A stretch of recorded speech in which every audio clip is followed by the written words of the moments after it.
दोस्तों, आज बहुत ख़राब दौर से हमारा देश गुजर रहा है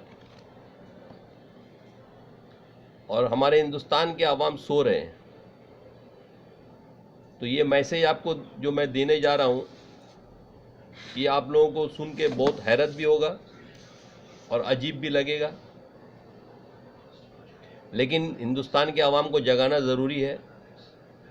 और ये स्लोगन पूरे हिंदुस्तान के आवाम को बोलना पड़ेगा एक दिन की जागो इंडिया जागो।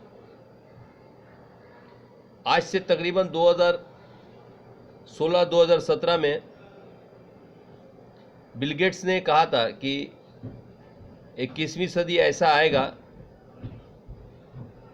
जो पूरा दुनिया के अंदर में दो तरह के लोग रहेंगे, एक काम कराने वाला और एक काम करने वाला। तो काम कराने वाला जो आदमी होगा वो बादशाह होगा, आका होगा, और काम करने वाला आदमी गुलाम होगा। तो ये पूरा वर्ल्ड का एक साजिश है कि पूरा दुनिया के अंदर में आबादी कम कैसे किया जाए।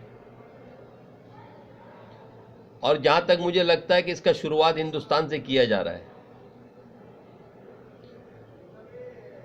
तो हिंदुस्तान में आबादी कम करने के लिए जो साजिश रचा गया है वो है महंगाई। हर चीज को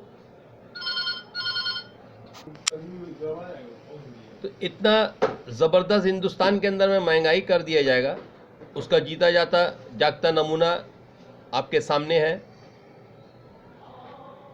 जो गैस सिलेंडर 300 सवा 300 में मिलता था, आज 900 रुपया कीमत हो गया।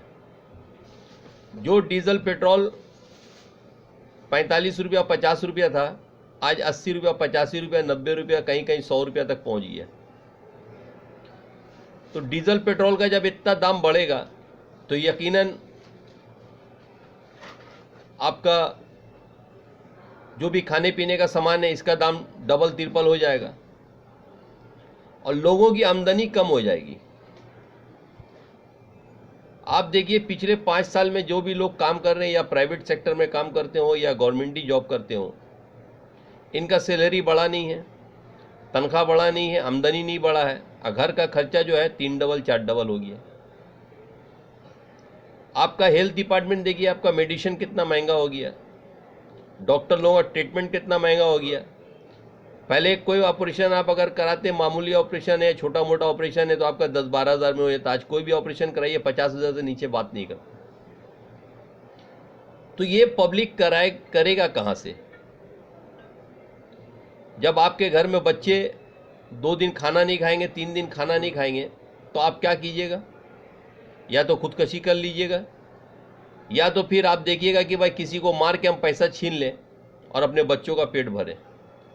तो जब आप मारने पे उतर जाइएगा तो लोग कम होना शुरू हो जाएंगे। तरह तरह का बीमारी दुनिया में लाया जाएगा अफवाहों के जरिए,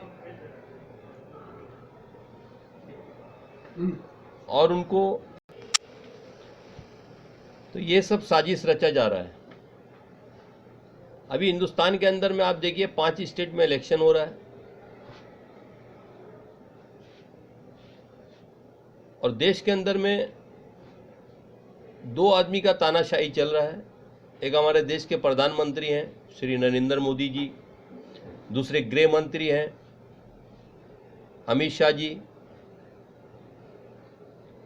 तो इन लोगों ने किया क्या कि सबसे पहले मीडिया को खरीद लिया, जो सच्चाई दिखा नहीं रही है। कहीं पे अगर इन लोग के लोग धांधली कर रहे हैं या सरकारी लोग धांधली कर रहे हैं, उसको दिखा नहीं रही है। दूसरा, इलेक्शन कमिश्नर को खरीद लिया। यहां तक कि कोर्ट तक बात भी नहीं जा रहा है, कोर्ट में भी सुनवाई नहीं हो रहा है। फौज को अपना अंडरटेकिंग कर लिया है। जितने भी हिंदुस्तान में फोर्स हैं उनको अपना अंडरटेकिंग कर लिया है। इसका जीता जाता नमूना आपको बंगाल में अभी एक चरण का इलेक्शन हुआ, उसमें देखने को मिला है कि किस तरह जो सेंट्रल रिजर्व फोर्स एक विधायक को जो कैंडिडेट है, एक रिपोर्टर को धक्का देके बूथ से बाहर निकाल दिया। कहीं कहीं पर ऐसा हुआ कि किसी को भी वोट दीजिए बीजेपी में जा रहा है, इसका शिकायत भी किया गया इलेक्शन कमिश्नर से, लेकिन इलेक्शन कमिश्नर ने इनको इस सब शिकायत को एक्सेप्ट नहीं किया। तो इससे साफ जाहिर होता है कि हिंदुस्तान में ये साजिश शुरू हो गया है। तो इसके लिए पूरे हिंदुस्तान के आवाम को एक होना होगा, जागना पड़ेगा नींद से, और जहां भी गलत होगा सबको मिलकर प्रोटेस्ट करना पड़ेगा। अगर आज आप नहीं उठे, नहीं जागे और आप प्रोटेस्ट नहीं किया, तो आने वाले वक्त में ये लोग अपने मकसद में कामयाब हो जाएंगे और हम लोग सोते रहेंगे। तो मैं सबसे रिक्वेस्ट करूंगा कि इन लोगों को जो नापाक इरादा है और जो ये लोग देश को इस दिशा में ले जाना चाह रहे हैं कि दो ही शख्स देश में रहेगा, एक हुकुम करने वाला, एक गुलामी करने वाला। या तो बहुत गरीब जो आदमी काम करता है, मेहनत मजदूरी करता है, मजदूर वो रहेगा, और एक काम कराने वाला रहेगा। जैसे आज से 200 बरस पहले होता था कि एक राजा है, बाकी सब प्रजा है जो गुलाम है। राजा जो बोल दिया सब गुलाम की तरह खड़े, उनको गुलामी करना पड़ेगा। तो दुनिया कहाँ जा रहा है और हमारा देश कहाँ जा रहा है, इसको रोकने के लिए और देश हमारा सुरक्षित रहे, सही रहे, और जितने देश में रहने वाले हैं हिंदुस्तानी हैं ये भी सुरक्षित रहे, तो इसके लिए आपको फ्रंट में आना पड़ेगा। और इन लोगों को रोकने का सबसे अच्छा जरिया है कि जहां जहां इलेक्शन हो रहा, वोट के जरिए इन लोगों को रोक सकते हैं। जो ये नापाक इरादे वाले हैं पॉलिटिशियन, इनको हरा के, तो आप वोट के जरिए इनको हराइए ताकि हमारा हिंदुस्तान खुशहाल बने, महंगाई कम हो, जुल्म ख़त्म हो। और मैं मीडिया से भी रिक्वेस्ट करूंगा, जितने मीडिया वाले हैं, कि सच्चाई को दिखाइए, आप देश को बचाइए।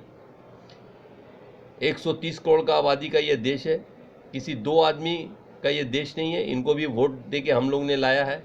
जब ये गलत कर रहे तो इनका गलत भी मीडिया को दिखाना चाहिए, तभी देश बचेगा। और हिंदुस्तान के अंदर में सेकुलर जो समझा जाता है वो 3 लोग हैं, एक सुप्रीम कोर्ट है, दूसरा इलेक्शन कमिश्नर है, और तीसरा मीडिया है। अगर ये बिक जाएंगे तो देश कैसे बचेगा। तो मैं इन लोगों से रिक्वेस्ट करूंगा कि आप सच्चाई दिखाइए, और हिंदुस्तान के आवाम से रिक्वेस्ट करूंगा फिर से कि जहां जहां इलेक्शन हो रहा है, आप वोट के ज़रिए इन लोग का नापाक इरादा को नाकाम करें ताकि हम लोग का देश कामयाब हो। Thank you.